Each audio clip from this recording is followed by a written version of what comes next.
اسی موقع پر حضرت عبداللہ رضی اللہ تعالیٰ عنہ، حضرت جابر کے والد، وہ شہید ہو گئے اور چہرہ پہچانا نہیں جا رہا تھا ان کا بھی. تو بیٹے کو خواب میں ملے حضرت جابر کو. حضرت جابر نے پوچھا ابا جان کیا حال ہے؟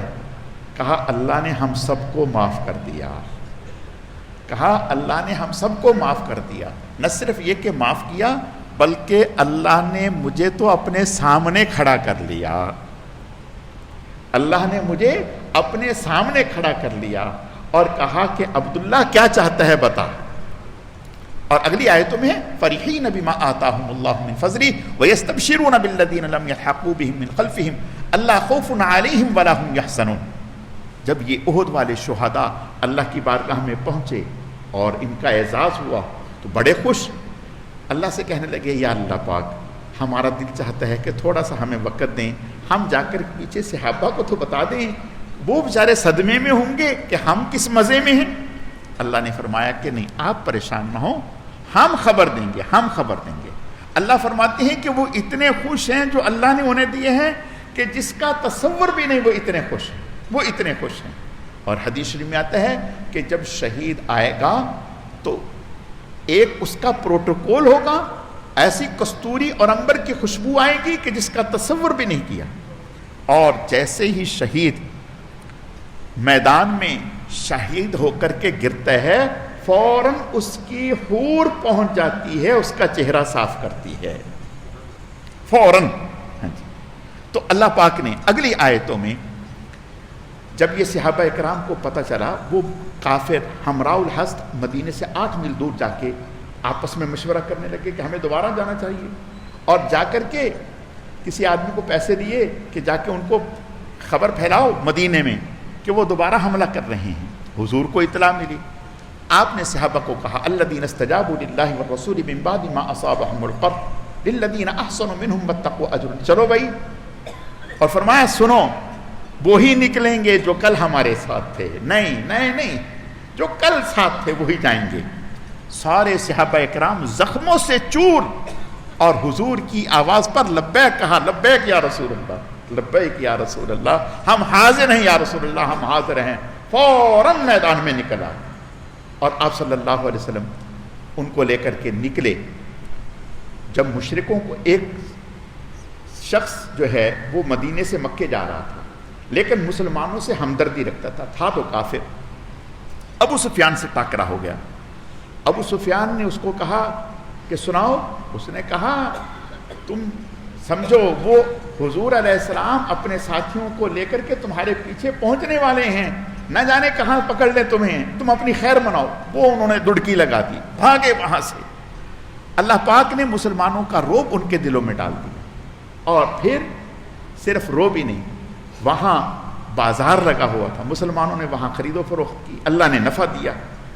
تو اللہ پاک فرماتے ہیں ایمان والوں کو کہ ان کے جب یہ مسلمانوں نے یہ خبر سنی فزادہم ایمانا وقالوا حسبنا اللہ ونعم الوکیل، ان کے ایمان میں اور اضافہ ہوا. یعنی ڈرے نہیں، گھبرائے نہیں، اور یہ بھی نہیں کہا مروا دیا بھائی، مروا دیا، نبی نے مروا دیا، ارے کل تو ہم زخموں سے چور ہو کے آئے ہیں آج پھر کہہ رہے ہیں. نہیں، فوراً سر تسلیم خم کر کے. یہ صحابہ اکرام کی شان ہے. اگلی آیتوں میں ایک ٹائم ہو گیا، انشاءاللہ کل سورہ نساء سے چلیں گے. الحمدللہ رب العالمین والعاقبۃ للمتقین والصلاۃ والسلام علی سید المرسلین. اللہم صلی علی محمد النبی الامی وعلی آلہ واصحابہ وبارک وسلم وصلی علیہ. رب اغفر وارحم وانت خیر الراحمین. اے اللہ جو کچھ کہا سنا گیا اپنی بارگاہ میں قبول فرما، کمی کوتاہیوں کو معاف فرما، اعمال میں اخلاص پیدا فرما، اپنی رضا نصیب فرما، بہکنے بھٹکنے گمراہ ہونے سے ہماری حفاظت فرما، ہم سب کو اپنے نیک اور محبوب بندوں میں شامل فرما، خاتمہ ایمان پر فرما. سبحان ربک رب العزت عما یصفون وسلام علی المرسلین والحمد للہ رب العالمین برحمتک یا رب.